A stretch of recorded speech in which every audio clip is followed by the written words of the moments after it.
uga mahad celinaya ducadoodana ilaahay rabbiga raxmaanka uu yaani saacabada iigu dhigay asxaan la iima reeban noloshii intii ugu xanuunka badnayd oo bini aadan maro waa soo maray waayo xanuunka aan la darsay waa midka igu dhaliyay in aan uga faa'iideysto in aan dadkaygu aan dhihi karo aniga dabin ku dhacay adinka dabin yaan ila dhigin taasa maanta ololahan keentay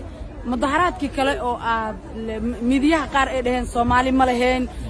Soomaali waa la waayay Sweden number 1 Sweera ku xigo number 1 Sweera noo number 2 na ana markay dumar noqotana 96 qofka ugu sareysan oo iskale ilaahay baa leh dadku waa dadkii ilaahay sharaf oo yaani magacan iyo masabkan yeelay in maanta soo baxan aan dhigtaan waa u jeedaa waayo ilmahay absolute ilmahaygi bas uma ooyin waxaan u ooyay cunugan oo kale guriga hooyadiis noyd ku ah oo la xoogay marka noyd leeyahay cunuga guriga hooyadiis ku faraxsan oo la xoogay gas kubayga way hadleen iyagaba kubi aqliga laha gabadha weyn oo 16 jirka wiilka 15 jirka caalamka dhan wado haddana ilmihi kale la xoogo oo ayagana af carabi ku hadlaayay marka waxaan aan ka hortagno see uga hortagnaa Soomaaliyeed haddii aan ninkaada isku dhacdeen 3 sano ka hor isku dhacdeen oo kala qorantiin still libirigan aad afkiisa ku jirto intuu asaga laqi lahaa dacwo kala furo waxaad ku tiraahdaa ilmihii ayaa aabood u baahday si aad ilmihii u badbaadiso waxa ay soo martay nolol xanuun badan ninkayga anigoo been nagala kala sheego taas hal ogaado aadaan u mahadsantiin maanta farxadayda ma la koobi karo oraan u sheegay ilmihayga waa maqayn ilmihiina u soo istaagay soo baxa marka indhahay ilmihiina aniga godkan ku jira godka yaa leeyahay maxaa loo cuskanaa hadda kiiskaaga maxaa intuu maraa dadka aan mas'uulada Soomaalida ee bulshada laga yaabay ka daawanaysa wax badan aanan ka ogeyn arintan meesha soo martay intuu maraa hadda arintan kiiskayga waxa xanuun yar leh Soomaalida inta badan ku wareertay maadaama la igu eedeeyay kiiska ugu xun qof daroogista ah qof dilaa ah qof ilmaha jarjarto iyaguna ayagoo ibaarin sharciga ugu xun oo noocaas ay ilmahayga ku arursadeen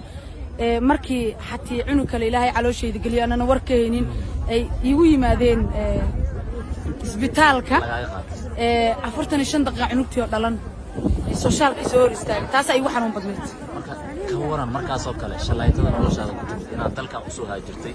oo adigoo waliba umushi aan ka bixin 45 daqiiqo kaliya u mudan cunugii wali maaragtay hooyanimadii dareemayo uu u baahan yahay laga qaato maxay ku diray waxaan leeyahay cunugaada waa la qaadanaa gurigan lagu siinayo adiga ma lihid gurigan lagu siinayo adiga ma lihid haddaan cunugaada la qaadanin dhaqankaada la qaadanaa aqligeena aan dib uga shaqaysiino wax aan ku darno hal mar oo qarax uu dhacay Soomaaliya annaga xatii qaraxa waa saameyn ugu yeeshtay 20 jir hooyada dhashaana duugin 3 bariyan ooynay masaajidadan sadaqa uga bixinaa laakiin 3 sano ooynay tan hadda aad aqligaada geliso intaas aan uga baxaa waa ma tantiin waxaan ku darsanayaa waxay tahay 3 sano ooyay waxaan ku darsanayaa 3 sano ooymayn hawlaha wadanka jooga oo maanta raba inay sii fadhiyaan waxaan kula talinayaa codkayga gaarsiisaan oo aan kula talinayaa inay caruurtooda ka kaxaystaan halkan naftooda waa baac ilmahooda waa baac dhaqankooda waa baac diintooduna waa baac xaqiiqada markii loo hadlo waxaan intaa ku daray dawladda Sweden dadka waxay siisay magangeliyo laakiin magangelyadii waa kan qaacisa sharciga dadku ma yaqaan luqadda ma yaqaan ayaga sharcigan samaystay waa in laga tafaftiraa oo loo sheegaa oo loo iskuul looga dhigaa dhaqanka wadanka haddaan dhaqanka wadanka ay qofka aqoon ilmihiisa in la qaato maaha waa in loo furaa siminaar baan anagu dhahnaa siminaar loo furaa wadanka markuu soo galo laakiin waa ku soo aruursanayaa waxaan doonaan kugu samaynayaa maaha war habraha socialkuna waa dhaqan u soo diyaar garoobay dalka iyo dadka inay daada ka dhigaan dhibtoo dhan waa habraha socialka xaqiiqada waa lacagdaan dhaqaalihii adduunka degay dad caruurtiisa way lacagta safaariya ku cunayaan assalaamu calaykum waxaan fursadan qaaliga uga faa'iideysanayaa maanta waxaan farayaa anigu hal fariin baan waxaan farayaa nimanka Soomaaliyeed ee caruuraha intay ku dhaleen qurbaha haddana aan ka warhaynin waxaan maanta u joognaa caruur yar yar oo la qaatay oo aabahood iyo hooyadoodba iyagoo gacmaha is haystaan la qaatay bal waxaad xisaabisaa hooyooyinka keligooda